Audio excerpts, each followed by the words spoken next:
আজকে আপনাদের সাথে পরিচয় করিয়ে দেব বিনা টাকায় ক্যালসিয়ামের সাথে, যেটা হচ্ছে আমরা তকমা দানা সাথে তো আমরা সবাই পরিচিত।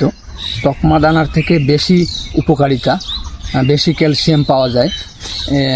এটা হচ্ছে আমাদের আশেপাশে বাগানে বা রাস্তার পাশে এই গাছটা দেখা যায়। তো এর যে পাকা বীজগুলা, এই যে এদিকে দেখা যাচ্ছে, এর বীজটা আমরা ছোটোবেলায় একটা করে সংরক্ষণ করে পানিতে ছেড়ে দিতাম, আর ফাইটে যাইতো মাঝখান থেকে, বা জিভের উপর দিতাম, ছুটে যাইতো, পরক্ষণে ফেলে দিতাম। কিন্তু এর উপকারিতা আসলে আমাদের সবার জানা নাই, তাই আপনাদের জানাইলাম।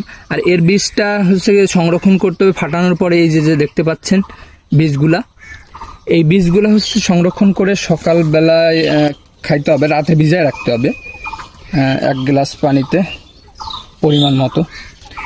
তো অবশ্যই ট্রাই করবেন, আশা করি উপকারিতা পাবেন।